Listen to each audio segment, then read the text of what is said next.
Hi there. Welcome to the 18th Annual Damn Short Film Festival.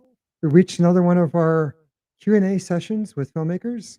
We're up to the Sci-fi programs A and B, and within that we have one filmmaker with us today, Michael Price, who directed The Machine, and that's in Sci-fi A, Really Strange Happenings. Welcome, Michael. Hi, Now, how's it going? good. I will say to our audience that Michael's on the East Coast. So if we have some connectivity issues, please bear with us. The live stream is a bit unpredictable. We'll work through as best we can here.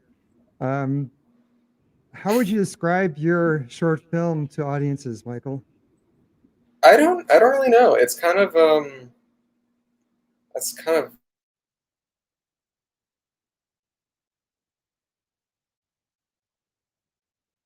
Oh no, fuck. it And froze right after the word kinda.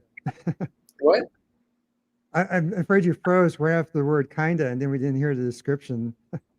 Oh, okay. I was just saying well, it played in the sci-fi block, and it is kind of a sci-fi movie, but I feel like I don't really I don't know what I think of this movie as in terms of like oh God, I'm gonna basically it's like about a guy who gets he's at this like new office job, and he has this assignment to like there's this weird machine in the basement, and he has to figure out what it does, and nobody knows Okay, what it yeah. does, and he kind of is just like going crazy trying to figure it out.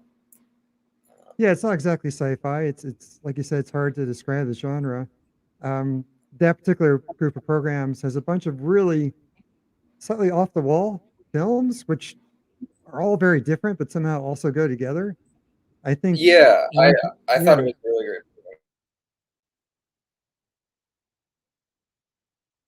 Uh-oh, slight freeze again. All right. Yeah. Okay. I'll just talk some more until you pop back up. I was One. just saying it's not sci-fi. It's like Mhm. it's I don't know. I feel weird saying like, oh, it's a movie that defies genre or something like that. But it's just I don't know. Hopefully it's funny. That's really all I guess that matters. Oh, I think so. Uh, one thing that attracted me to it was the fact that it's kind of hard to tell what's going on with the time period. It could be near future, or it could be retro future, future retro. I'm not sure. What was your approach to establishing like where it took place? I don't know if I really had like a was like a project because like I don't really know when it takes place either. It is either like to me it's either like this near future or this sort of like alternate present is was kind of how I was Mhm. describing it at the time, where it's like it's I think a lot of things about it are just like maybe things are more exaggerated than they are in our like the current state of things. But Mhm. it is definitely like this very bleak world that I think, or at least I think it is. I don't know. Maybe it doesn't Mhm. read that way. But yeah, it was just like I don't know if I really had an approach to the world so much as it was just like, geez, yeah. See this. You're asking good questions. I don't know if I'm providing good answers, but yeah, I guess I was kind of thinking a lot about how it was this sort of like um, I don't know like yeah it is I was trying to be intentionally like kind of vague as to where and when it takes place, I suppose. Mhm. Were there any particular influences for that type of filmmaking, that type of style? Yeah, definitely. I mean, I feel like with everything I do, I'm always like stealing from a ton of people. Mhm. I'd say probably for this like stylistically, I was taking a lot from like Sam Raimi or Mhm. people like that. I remember seeing the movie Mandy and really loving what they did with Mm. like how just like these super saturated colors that were just like lighting Mhm. everything with these like really colored lights. And I remember at the time like I was working on like a few different ideas when I was kind of coming up with this that ended up kind of meshing together into one thing of like I knew like at the time I wanted to do like this thing where it was like I said, where I wanted to use like a lot of colored lighting like that, and Mhm. like I thought I had this idea to be like, oh, it'd be cool to do like a movie where every scene was like a different color, Mhm. which even at the time I thought like maybe that would be like kind of pretentious, but it was something I wanted to get out of my system, and so I thought Mhm. this was the movie to do it with. All right. Cool. Well, you did it. Yeah, I'm going to date and then like also, myself, but I was gonna yeah, say I in was going terms to, of it's like obviously there's like a Terry like a Brazil sort of influence over the whole thing. Um, mm-hmm, and like like the crazy the surreal office thing with the mm-hmm. wide lenses and everything like that. But I don't know. At the same time, like I'm always trying to take influences from like a lot of different weird places. There's a shot in the movie that isn't really this, but that to me was like I was kind of taking a shot directly out of the Ken Russell Who Tommy movie. Mm. It doesn't end up looking like that in in the final thing, but I was trying to take from like a lot of like eclectic sort of places like that. I don't know. Yeah, I'm going to date myself in terms of film, but for me, it reminded me of features from the early 90s, like low budget features from the early 90s, some of which I worked on or was around. It's hard to describe, but this kind of like minimal production design, but yeah, alternative current timelines. I mean, it reminds me a little bit of something like The Dark Backwards, or even a film I worked on called Motorama, where it just a little bit surreal. It's not supposed to be any particular point in the future. It's just all right. Here is what you might experience, but exaggerated. So it very much attracted me for that reason. Now, you might not have been influenced by those films, but it kind of reminded me of that kind of early 90s genre. Um, in terms of your filmmaking, have you made other similar films to this, or was this a unique one for you? I feel like I kind of yeah. I mean, yeah. I was working on a lot of stuff, uh, especially right before this, that were like all Oh, hold on, you froze up again. some of which are I've not done anything with, but the good ones are online anyway. Mhm. But yeah, I was kind of working a lot in this sort of that sort of style, which is something I'd probably continue doing in the future. Obviously, like we shot this movie in 2019, and then I Mhm. didn't finish it until like towards the end of 2020. So I feel like the type of movies I want to make now are pretty different. Mhm. But yeah, this was definitely like people who've seen my other stuff know that this is like a Michael Price movie. Okay, that's good. The auteur thing going on. Um, what was about that? Oh, before I forget, if you'd like to type in your website or social media handle into the chat, uh, this allows people to see it and they can look you up that way. Sure, There's yeah, a comments or the private chat section. yeah. My website is michaelprice.work. You can see some of those other shorts on there. I Okay. couldn't get michaelprice.com. I tried tracking down the guy who owned it, and he Yeah. wouldn't give it to me. But that's okay. I didn't know .work was even a domain. That's cool. I didn't either, but it's .net, .biz. A lot of these were taken, so I Yeah. had to find the Yeah, one of the it's a ones good, that are. honest website. Yeah. Yeah, I mean, that's what it is. That's where you can find my work. So And I'm speaking not. of the fact that you started in 2019, finished in 2020, did the pandemic affect the direction you're going at all in terms of your filmmaking? Yeah, I mean, it was. So yeah, I was just taking a long time to edit it because I wasn't initially. It just took me a while to get to an edit that I liked, but yeah, we were working on the like the music and the sound design uh, before the pandemic hit, and then that kind of took us a little bit of time to sort of recon. Oops, frozen. Yeah. Are we good? All right. Yeah. So Oh, you came there were a back. few times Yeah. that me and the sound designer Danny Roberts, who's incredible, and Alt Father, who did the music, who's also just these are they're friends of mine, but they're also just incredibly talented people. Um, and yeah, we had met in the booth a few times, and that was kind of like the last like big like meeting thing before the pandemic hit. Um, but it didn't really affect because we had already shot it, and so at that point it wasn't. It was honestly probably just gave me more time to work on it in terms of just like the visual effects and that kind of thing. Mhm. And then I remember that summer Frozen. Drop the word summer. Sorry about this. That summer there were like these like there's like crazy wildfires out west that you saw this footage of, like literally like around the day that I was finishing it, and my producer was like, "Oh, we have to get this to like festivals right now because this is happening now." But I don't. Yeah, I mean, it was. I'm happy that we were able to shoot it before the pandemic. I haven't actually shot anything in person since then because of the pandemic. I was preparing to make another short before. That was, I guess what the pandemic did was I was focusing a lot of my energy on this other short that I was working on that ended up not happening because of the pandemic, and so that gave me more time to focus my energy on finishing this. And so in that sense, I guess it was I don't know if you'd really call it a blessing, but it was helpful in the completion of this movie. Oh. I have to ask now, because the film is set in this kind of bizarro office universe, is any of that influenced by any kind of job you've had in the past? Strange. It's weird because I had jobs kind of after I made this movie that were very much like that. It was at the time going into it, it was because I really didn't want to have a job like that. It was that this was kind of like among. Oh, we got to among it froze.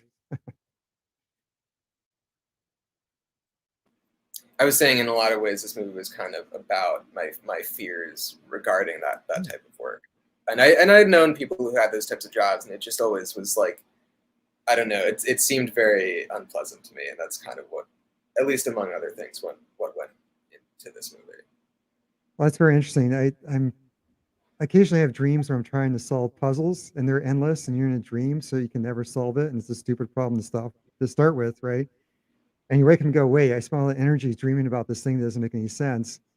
Would you consider your film kind of dreamlike, or I guess from your subconscious?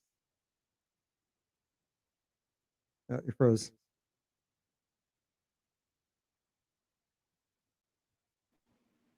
Yeah, it's You're back. definitely. I don't know if like you could certainly call it dreamlike. I don't know if I would go around like saying that's not the word I've been using to describe it, but yeah, it's definitely like it's. I was when I was making it, I was definitely not going for any sort of like realism in it. All right. Let me ask a question about film festivals. In your experience, what do you see as the value of film festivals, just in general, say for the film industry, and then comment on that in terms of yourself personally, your own personal experience with film festivals. Yeah, I mean, it's good to get people. It's just nice for filmmakers to be able to have a place for people to see their work. And then also it's just like someone who likes watching movies. I saw some great, like at least here and any other festivals I've been to. It's like you come across some great stuff that you wouldn't have otherwise, which is I think there's value in that. Oh, frozen. I need a little card that says frozen.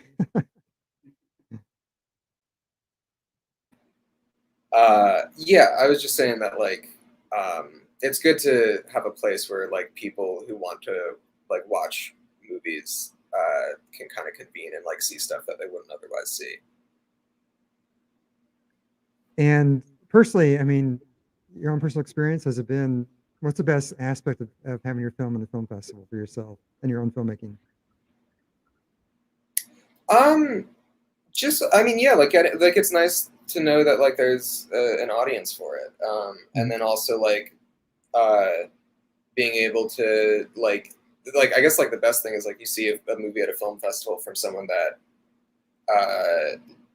or you see a movie that you really like, and then you're able to actually talk to that person like shortly after and be like, oh, I loved your movie, it was so cool.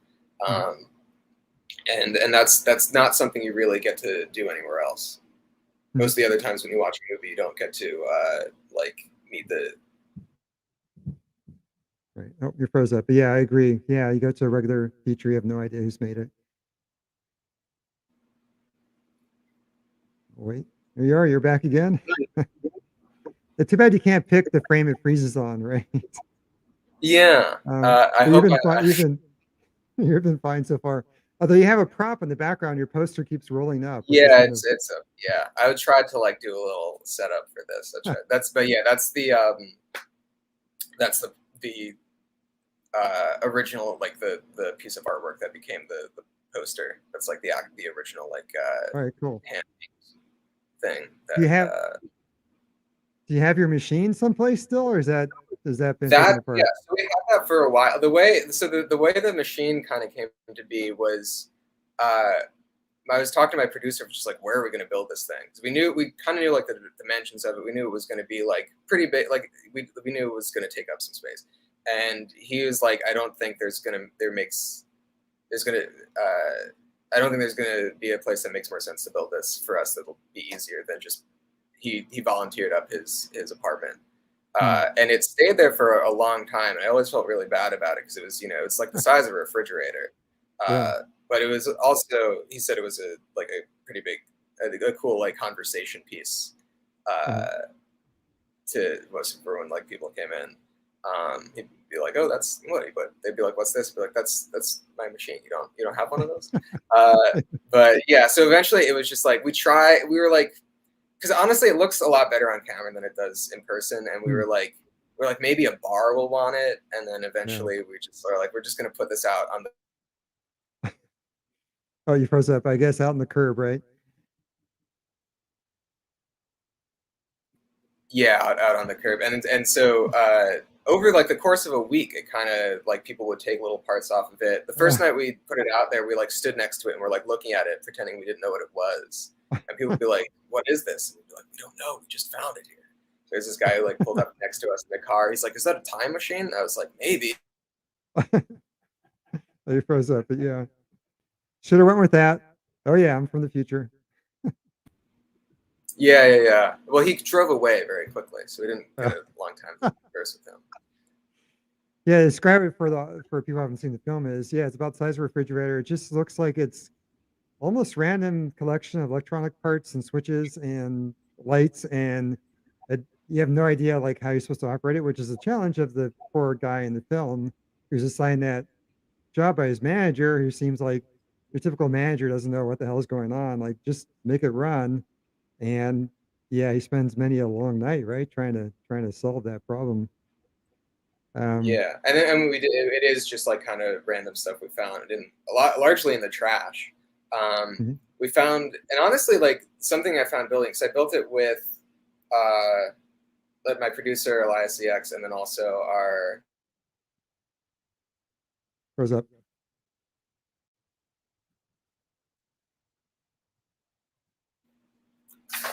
there it goes. I was saying that we were building the machine with. I built it with the production designer Lane Elliott, who's incredibly talented, and our art director Taylor Shihada. Just a really great team. And so we would like. I remember we found like an Xbox and it was just there's something almost like really therapeutic about Hmm. like unscrewing all this technology Hmm. stuff, like kind of taking it apart. Um, and, which so I guess I recommend that to anyone if you have like old technological trash, maybe just go in there with the screwdriver. It's kind of fun. I agree. It's very fun. Let me go back to the topic of sound. I remember you definitely had some very distinct music where the people in the office would dance. Maybe tell us where that came from, and also, how important was the sound design in general? You think of other filmmakers who may specialize in things that are a bit surreal. Sometimes the sound design is as critical as the visuals. So speak to those two things. Yeah. I mean, sound design is incredibly important, and so yeah, I worked with my friend Danny Roberts, who's a great sound designer, and we just kind of spent some time like going back and forth and tinkering with it. I knew I wanted it to feel like I think like we talked about like when they're in the machine room, like we wanted to have like the ambience of like a submarine. There's stuff like that Hmm. where we wanted these sounds to kind of and there's like wind blowing in the office. Like they were the Oop, rose up.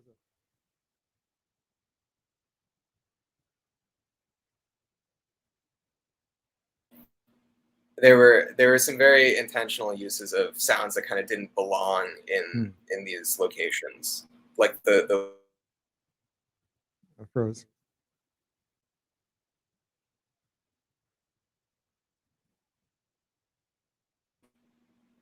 Yeah, and then for music, I wanted just like some very intense dance music, and my friend Ryan Waller, who's also alt father, that's his I guess, but he wrote the music under that name, and he has some cool albums on there, or under that name. I knew I wanted like some very intense like dance music, and I'd wanted to work with him for a while because I really liked the music that he had made before. So I was like, "Would you want to work on this movie?" And he was totally down. And I was like, Yeah, it's very I interesting. think, Yeah. yeah, Sorry, I think it's very. You go.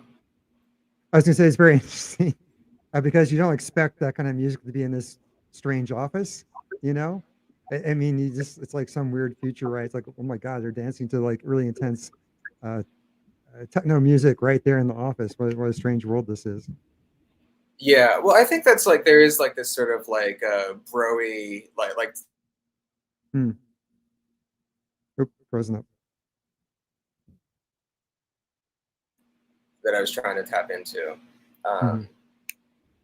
but yeah, that's kind of where that came from. Was like this sort of like finance bro thing, and wanting to. I thought it would be kind of funny to have like, I guess, some like blaring techno music in an office. Yeah. Well, cool. I think that's a good place to wrap it up. I don't want to torture you too much with the bad connection.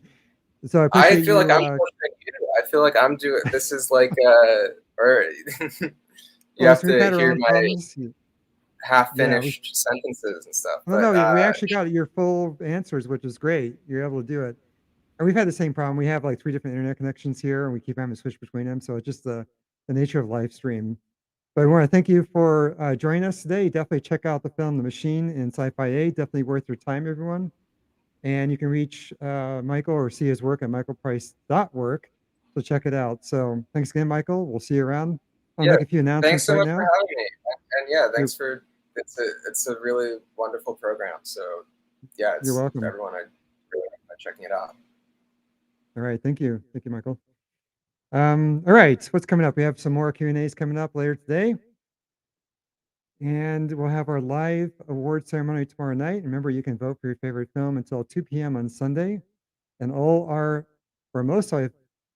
most of our awards are audience driven. So we'll see you soon. Thank you.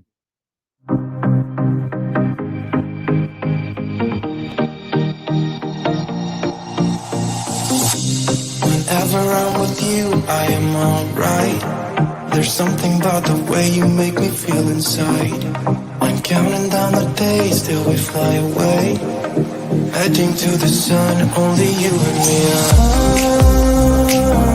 Don't wanna waste another day being stuck here in this place.